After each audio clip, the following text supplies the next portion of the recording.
June 6, 1944, 5:12 a.m. From his concrete bunker at the Crisbeck Battery on the Normandy coast, German Navy Lieutenant Walter Omsen raised his Zeiss binoculars. He expected to see the grey waters of the English Channel. Instead, what filled his vision would stay with him for the rest of his life. The horizon itself had vanished. In the half-light before sunrise, the sea was covered, not with waves, but with steel. Black silhouettes of ships stretched farther than the eye could see. They merged into a single mass, like a moving continent. Omsen's hands trembled as he adjusted the focus. He counted, then stopped. The numbers were meaningless. There weren't hundreds, there weren't thousands. There were too many. High Command had promised him that no nation could ever cross the Channel with more than a few thousand men. Yet before his eyes, he saw what German propaganda had sworn was impossible. An invasion fleet so vast, it seemed the ocean itself had turned against him. The English Channel, once described as Germany's natural moat, their shield from the west, had been transformed into a steel highway. Nearly 7,000 vessels of every kind were now closing in. Battleships, cruisers, destroyers, landing craft by the thousands, even freighters and merchant ships, all carrying men and machines. At 5:52 a.m., the order reached Omsen's battery. Open fire. 3 minutes later, the first shells from his Czech-made 210mm guns roared into the gloom. The blast shook the bunker, the recoil echoing like thunder across the shoreline. The Germans fired again and again, their shells arcing toward the oncoming fleet. But Omsen already knew. Each shot felt like a drop of rain against an approaching hurricane. When his guns struck the destroyer USS Corrie, the only American destroyer lost that day, the men in his bunker cheered. Yet Omsen did not. He stared through his rangefinder, watching the fleet move forward, relentless, unstoppable. What lay before him was not just an army. It was something larger. It was the mathematics of defeat, written in steel, fire, and numbers too vast to comprehend. For the first time, Walter Omsen felt a thought creep into his mind, one that no German officer dared admit aloud. Germany cannot win this war. The night of June 5, 1944.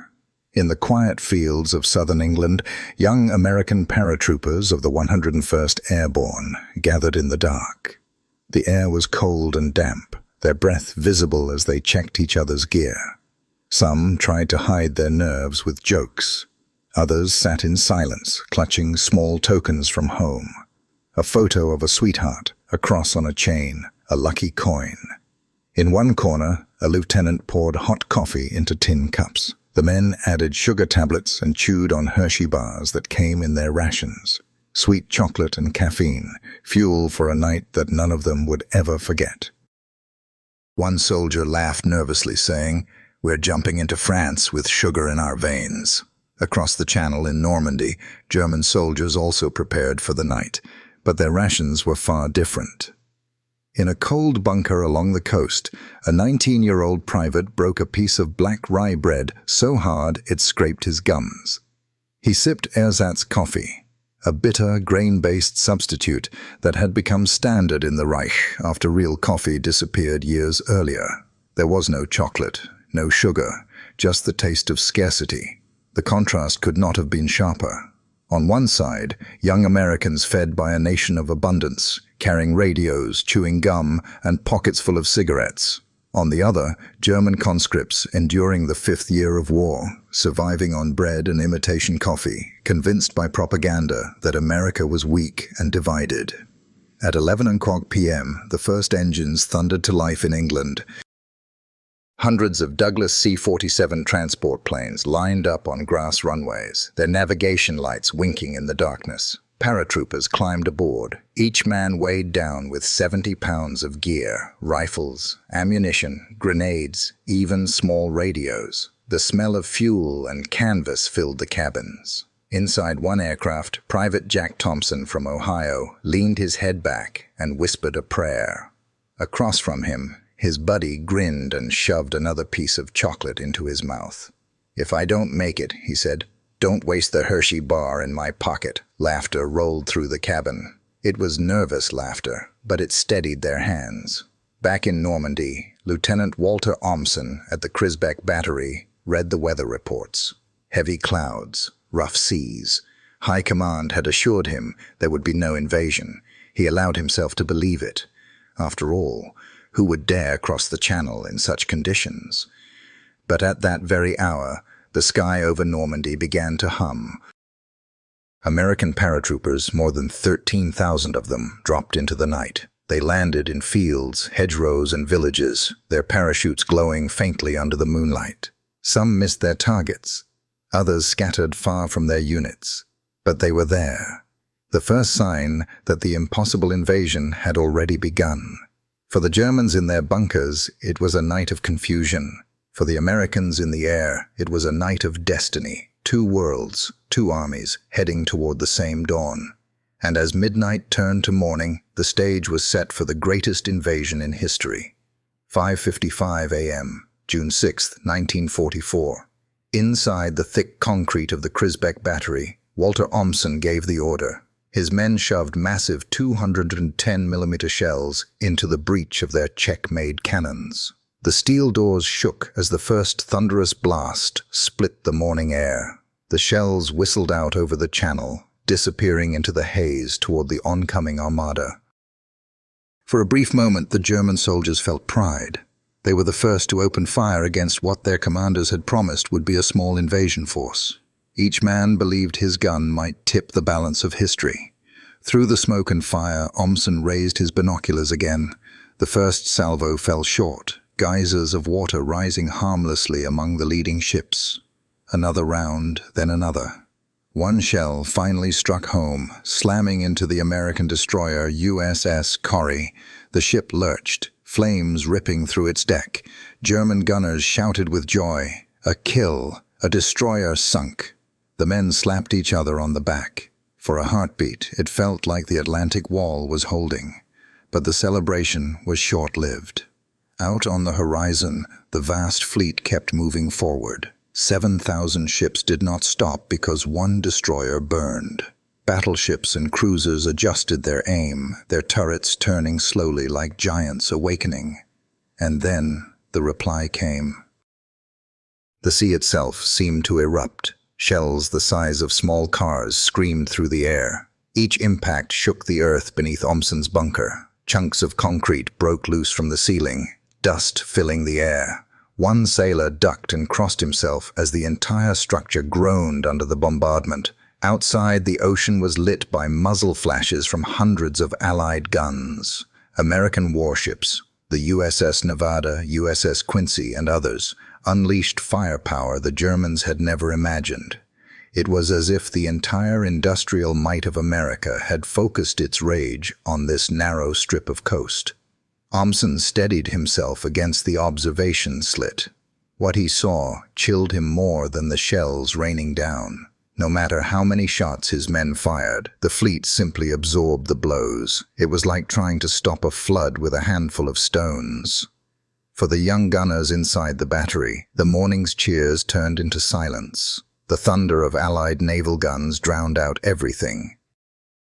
They realized their fortress was not a wall of protection. It was a target.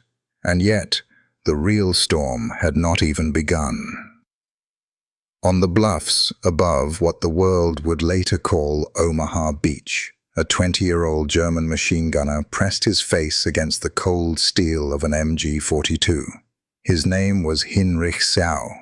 He had grown up on a small farm in central Germany, far from the coast.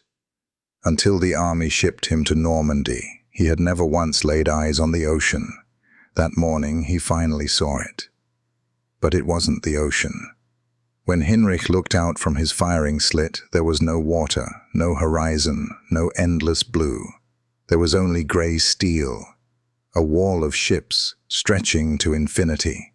Big ships, small ships, flat-bottomed landing craft, destroyers racing back and forth like shepherd dogs guarding a flock. He tried to count them, 100, 200, and then he gave up.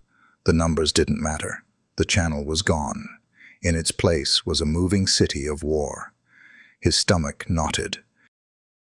Training manuals had warned of an invasion. Propaganda films had promised that the Atlantic Wall would make short work of any landing. But none of those films had shown this. No one had told him that the sky itself could disappear under aircraft, or that the sea could vanish beneath an endless armada. Inside his concrete position, the other gunners laughed nervously, convincing themselves it was just another raid. "They can't possibly land with that many ships," one said. Another muttered, "High Command never mentioned anything like this." Hinrich said nothing. He kept staring through his sights. The sea was alive with movement, the sound of engines rolling like distant thunder. Even at his age, with no experience of war, beyond this lonely outpost, he understood what it meant. This wasn't just soldiers coming ashore. This was an avalanche of steel and fire, a tidal wave of industry that no machine gun could ever stop. Still, he reached for the trigger. The MG-42, the so-called Hitler's buzzsaw, was the pride of the German infantry, a weapon that could spit out over 1,200 rounds a minute. If anything could slow the tide, it would be this. He checked his ammunition belt and glanced once more at the sea that wasn't a sea. Somewhere in the back of his mind, he thought of home, of quiet fields, of cows in the pasture, of mornings that smelled of bread from his mother's kitchen. He had left that life behind, and now he stood face to face with something beyond imagination. Hinrich Schau had finally seen the ocean, and it looked like the end of the world. 6:00 a.m. Out beyond the landing craft and destroyers, a giant stirred. The battleship, USS Texas, had been waiting for this moment. She was no ordinary warship. Built during World War I and modernized for the new conflict, she was a floating fortress, her 14-inch guns as long as a boxcar, her steel armor thick enough to shrug off most enemy fire. At dawn, her massive turrets began to turn. The gunners loaded shells that weighed 1,400 pounds each one the size of a small man, packed with high explosives. When the order came, the deck shook like an earthquake. The thunder of those guns rolled across the channel, echoing all the way to the German bunkers. In a single hour, the Texas fired 255 shells.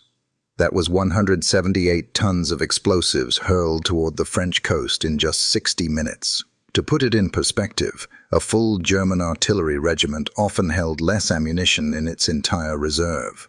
One ship in 1 hour delivered more firepower than thousands of German soldiers could muster. Inside the bunkers, men like Hinrich Schau felt the earth heave. Walls cracked, dust poured from the ceilings. One soldier shouted over the roar, "It's like the world itself is ending." Another covered his ears, tears streaming down his face from the concussion of the blasts. For Omsen, at the Crisbeck battery, watching through his rangefinder, the numbers didn't make sense. How could one vessel fire so much, so fast? The logic he had been taught at the Naval Academy no longer applied. This was not war as Germany knew it. This was industrial warfare, where factories thousands of miles away had built a machine capable of drowning a shoreline in fire. And the Texas wasn't alone. She was only one ship among many. Other battleships and cruisers joined in, their shells slamming into bunkers, trench lines, and gun positions all along the coast. Each blast shredded the Atlantic Wall a little more, tearing away the myth of German invincibility. To the Americans crammed into landing craft, the sight was awe-inspiring. Some cheered as the giant guns flashed. Others whispered prayers, knowing that even this bombardment could not stop the danger waiting for them on the beaches. To the Germans, it was something else entirely. It was the sound of inevitability, because if one battleship could do this much damage in an hour, what hope did they have against an entire fleet? 6:30 a.m., June 6, 1944. The thunder of naval guns still shook the earth when another sound began to rise. A low hum that grew and grew until it swallowed the world. At first it was distant, like a storm rolling over the horizon. Then it became unmistakable. Engines. Hundreds. Thousands. German soldiers scrambled out of their bunkers, craning their necks toward the east. And then, for the second time that morning, they saw something their minds could not process. The sky itself was gone. Over the Normandy coast, wave after wave of Allied aircraft filled the heavens. Bombers, fighters, troop transports. More than 14,000 sorties would fly on D-Day. The sound was deafening, a constant roar that seemed to vibrate in every bone. By contrast, the Luftwaffe could muster only 319 planes in all of northern France. For every German aircraft, there were 46 Allied planes. The math alone was crushing. One young infantryman ducked into a trench, shouting, "It's like a swarm of locusts! Endless!" Another stared upward in disbelief and whispered, "How can they have so many?" High above, American P-51 Mustangs and British Spitfires circled like hawks, waiting to strike. Beneath them, squadrons of medium bombers roared inland to hit German reserves and bridges. Farther out, heavy bombers stood ready if needed. The air belonged entirely to the Allies. For the Germans on the ground, there was no escape. Any movement in daylight drew fire. A truck, rumbling along a hedgerow, strafed within minutes. A platoon marching to reinforce the beach, bombed before it arrived. Even artillery units that dared to fire found themselves bracketed by rockets and bombs almost instantly. The imbalance was so staggering that some German officers refused to report the truth to headquarters. They knew Berlin would dismiss it as exaggeration, yet they also knew what their men were experiencing was real, a complete loss of the sky. Among the pilots trying to resist was Captain Josef Priller of Jagdgeschwader 26. Flying with just one wingman, he dove over Sword Beach in a desperate attack. The two German fighters streaked low, raking the sand with machine gun fire, before vanishing again into the chaos. It was gallant but meaningless. 2 planes against thousands. Back in his bunker, Walter Omsen listened to the roar above him and thought of something he would never admit out loud. The battle was already decided. Germany's once proud Luftwaffe had been reduced to a token force, while America's factories poured forth squadrons without end. The soldiers on the ground could only watch as the heavens themselves seemed to declare the truth. The war had moved beyond men and machines. It was now a contest of industries, and Germany's had already lost. At 6:45 a.m., June 6, 1944, the ramps of the first landing craft slammed down into the surf at Omaha Beach. Young American soldiers, soaked to the bone and weighed down with 80 pounds of gear, stepped forward into a nightmare. From the bluffs above, Heinrich Sau and his fellow German gunners squeezed the triggers of their MG-42s. The weapons screamed with their infamous buzzsaw rhythm, spitting out 20 rounds a second. Whole sections of men were cut down before they reached the sand. The sea turned red, waves rolling over lifeless bodies tangled in barbed wire. One American officer shouted, "Move! Move!" as he tried to push his men forward. Within seconds he fell, his helmet rolling across the beach. A medic who sprinted to help was cut down beside him. Another landing craft took a direct hit from an artillery shell. In an instant, dozens of men disappeared into fire and water. For the Germans, it felt like victory. "We are holding them!" one shouted inside a bunker. Another laughed grimly. "This is our wall. They cannot pass." But appearances deceived. The truth was that thousands more landing craft were still coming, wave after wave, each one carrying men determined to push through no matter the cost. And the Americans had something else on their side, the full weight of the U.S. Navy. At 8 o'clock a.m., a desperate order was given offshore. American destroyers, meant to stay miles from the beach, were told to close the distance, no matter the risk. One by one, the sleek gray ships turned toward shore, racing through shallow waters that could tear their hulls apart. Some came so close that German gunners could see the faces of sailors on deck. Then the destroyers opened fire. Their 5-inch guns boomed at point-blank range, blasting German strongpoints carved into the cliffs. Pillboxes that had survived the battleship's bombardment were now smashed apart by direct hits. Machine gun nests fell silent one after another. For the men pinned down on Omaha's sand, it was salvation. Sergeant John Ellery of the 116th Infantry remembered lying behind a steel obstacle, bullets sparking inches from his head. Suddenly, the roar of naval guns drowned out everything else. He looked up to see a German bunker erupt in flame. "The Navy saved us," he later wrote. "Without those destroyers, none of us would have left that beach alive." By mid-morning, small groups of Americans began to break through the wire and climb the bluffs. Bloody, exhausted, and leaderless, they moved forward anyway. Each step was bought with lives, but the tide was turning. Up above, Heinrich Seau's ammunition belt ran dry. He fumbled for another, sweat stinging his eyes. As he looked back down, he no longer saw neat rows of helpless targets. He saw scattered bands of Americans advancing with grim determination, supported by the thunder of destroyers that refused to turn back. The wall was cracking. Omaha was still a slaughterhouse, but beneath the smoke and fire, the truth was emerging. The Germans could kill thousands. They could hold for hours. But against the sheer weight of American industry and willpower, they could not hold forever. By late morning on Omaha Beach, the tide had begun to turn. Small bands of Americans crawled forward, using every ditch, crater, and obstacle for cover. The beach was still littered with bodies and burning equipment, but amidst the chaos, one thing stood out: the stubborn determination of the men who refused to stay down. Private First Class Daniel Miller, a 19-year-old farm boy from Kansas, pressed his face into the sand as bullets snapped overhead. He clutched two things: his M1 Garand rifle and the heavy radio set slung across his back. One gave him the power to fight, the other gave him the power to call the Navy. He scrambled forward, sliding behind a steel obstacle. Pulling the handset close, he shouted coordinates into the crackling radio. Minutes later, shells from offshore screamed overhead and detonated against a German bunker perched on the bluff. The concrete shook, machine gun fire faltered, and Miller rose to his knees, yelling, "Move now!"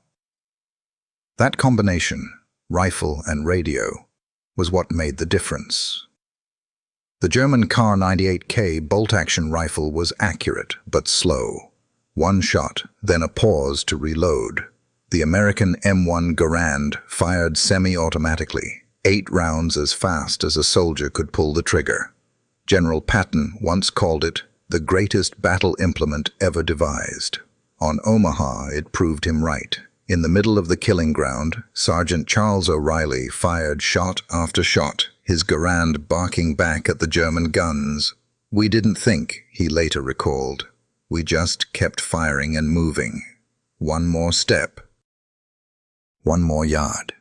And while the rifles did their work, the radios linked the men on the beach to the massive arsenal offshore. Every call brought a fresh thunderclap from the Navy. Every correction brought the destruction of another German strongpoint. It was David and Goliath. Except this, David had both a slingshot and a giant with battleships standing behind him. Even in the midst of horror, little pieces of American life surfaced. In his pocket, Miller carried a half-melted Hershey bar from his ration kit. He nibbled it between bursts of gunfire, the taste of chocolate reminding him of home. Another soldier pulled a pack of Lucky Strikes from his tunic and lit one in the middle of the firefight, the smoke curling through the chaos. These small comforts, chocolate, cigarettes, a warm voice on the radio, gave the men strength. For the Germans watching from their bunkers, it was baffling. They had been told Americans were weak, spoiled, incapable of hardship. Yet here were men charging through hell itself, fueled by candy bars and stubborn resolve, backed by a navy that seemed endless. By noon, American infantrymen had clawed their way up the bluffs. The radios guided naval guns to silence the last machine gun nests. The rifles drove back the defenders 1 yard at a time. The men who had stepped off landing craft into slaughter were now standing at the top of the cliffs, bloodied but unbroken. And with them came the realization. The Atlantic Wall was not unbreakable. Not against a nation that could put radios in the hands of farm boys and rifles that fired faster than anything the enemy carried. While American soldiers fought for every yard of sand at Omaha, far behind the front lines, German command was unraveling. Field Marshal Erwin Rommel, the famed Desert Fox, was not at his post in Normandy. Instead, he was hundreds of miles away in Germany, celebrating his wife's birthday. He had left convinced there would be no invasion. The weather seemed too poor. Allied deception operations had convinced Berlin the landings would come at Calais, not Normandy. Confident in these reports, Rommel had taken a few days' leave. It was a fatal decision. At German Army Group B headquarters, General Hans Speidel and other officers stared at reports pouring in. Paratroopers in the night. A fleet that covered the horizon. Battleships pounding the shore. They pleaded for reinforcements, for tanks to be released to counterattack the beaches immediately. But those tanks were under Hitler's personal authority. No one dared move them without his approval, and Hitler was asleep. His staff refused to wake him. Hours ticked by while men died on the beaches. By the time the panzer divisions received permission to move, the Allies had already established a foothold. America's industry and manpower had bought the one thing they needed most: time. Rommel returned to Normandy on the evening of June 6th. By then, the beaches were lost. Thousands of Allied soldiers had poured ashore. Supply ships were unloading tanks, trucks, and artillery at a rate the Germans couldn't match. The Atlantic Wall that propaganda had promised as impregnable had collapsed in a single day. Rommel walked the smoking ruins of the coast in silence. He saw shattered bunkers, broken guns, and stunned survivors of his once proud divisions. The Desert Fox, who had outmaneuvered the British in North Africa, now faced an enemy not only stronger, but richer, faster, and more relentless. Later, he admitted privately to a colleague, "We are not fighting an army, we are fighting a factory." That sentence carried the weight of truth. For every tank destroyed, America could build 2 more. For every ship sunk, a dozen more steamed across the Atlantic. The German soldiers' courage could not compete with a nation whose factories never slept. Rommel's absence on D-Day became a symbol of Germany's larger failure. A leadership blinded by arrogance, crippled by bureaucracy, and fatally slow to react to the storm that was now crashing into France. War is often remembered in stories of bravery and sacrifice, but behind those stories are numbers. Numbers so large they reveal the true weight of victory and defeat. On D-Day, the German defenders fought with courage. They had machine guns that could fire 1,200 rounds a minute, bunkers of reinforced concrete, and veterans hardened by years of war. But they were fighting against a machine far larger than themselves, the American industrial engine. Consider the numbers. In 1944, the United States produced nearly 1.8 billion barrels of oil. Germany, relying on dwindling reserves and synthetic fuel plants, managed only 33 million.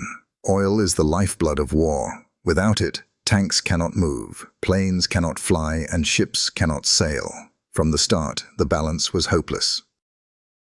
On June 6th alone, the Allied fleet unleashed more than 130,000 tons of naval shells. That single day's bombardment exceeded the total amount of artillery ammunition the German army had used in the first week of Operation Barbarossa, the largest invasion in history. Factories told the same story. In 1943, American shipyards launched a new Liberty ship every 3 days. By 1944, some were being built in less than a week. Meanwhile, German yards struggled to replace even a fraction of their losses. For every U-boat launched, America floated dozens of freighters and warships to keep the invasion supplied. In the skies, the disparity grew wider. That same year, American factories built 96,000 aircraft, more than the total number Germany produced during the entire war. By the time the first American troops were fighting through Normandy hedgerows, new P-51 Mustangs and B-17 bombers were already rolling off assembly lines back home. The imbalance wasn't just in weapons. It was in food, trucks, fuel, even clothing. A U.S. infantry division arriving in Europe brought with it nearly 15,000 vehicles, more than the entire German army had used in its invasion of France 4 years earlier. Every American soldier carried rations with more calories than the average German civilian received in a day. To the men on the ground, these numbers translated into lived reality. German gunners fired until their belts ran dry, while Americans brought forward endless boxes of ammunition. German tanks sputtered and stalled from lack of fuel, while American columns stretched for miles, their jeeps and Shermans filled to the brim with gasoline. A German officer later described it bitterly. "We brought knives to a gunfight, and the Americans brought the factory that made the guns." The mathematics of destruction were simple, brutal, and final. Against an enemy who could replace everything faster than you could destroy it, no amount of courage could alter the outcome. By the evening of June 6th, the beaches of Normandy were no longer just beaches. They were ports, supply depots, and staging grounds for an army that seemed to have no end. German soldiers who survived the day crawled back into their bunkers and trenches, shaken and exhausted. Many still clutched their weapons, but in their eyes was something new: doubt. For the first time, they began to realize the war was unwinnable. The signs were everywhere. One German corporal, retreating through the hedgerows, stumbled upon abandoned American equipment: crates of ammunition, radios, even unopened ration boxes. He found tins of real coffee, sugar packets, and chocolate bars. His diary recorded his disbelief. "They eat like kings. We have nothing." Another soldier described watching an American infantryman pull a cigarette from his pack, light it, take 2 puffs, and toss it away as if it meant nothing. German troops stared in silence. Cigarettes were rationed so tightly in the Reich that men had fought over a single pack. To see Americans waste them was more shocking than the naval bombardment. It spoke of a country so rich that even its soldiers could be careless. In one captured bunker, German defenders discovered empty Hershey wrappers left behind by U.S. paratroopers. To them, chocolate was a luxury reserved for officers, rarely seen since 1939. Now it was being handed out to American privates by the box. Even the clothing told a story. American uniforms came with dry socks, sturdy boots, and waterproof ponchos. German soldiers compared their own worn-out gear, patched over and over again, and felt the truth sink deeper. They weren't fighting an equal enemy. They were fighting a nation that had more of everything: more food, more fuel, more clothing, more weapons. A lieutenant in the 352nd Infantry Division later admitted, "It wasn't their courage that broke us. It was their abundance. We realized we could kill 10, 20, even 100, and there would still be more, always more." For young men like Heinrich Schau, the farm boy with the MG-42, the moment of realization came slowly. As he reloaded his gun with trembling hands, he noticed American soldiers discarding half-empty canteens, dropping packs of supplies they no longer needed, leaving behind more than German soldiers had ever carried into battle. That was when it hit him. This wasn't just another battle. This was the end of Germany's war.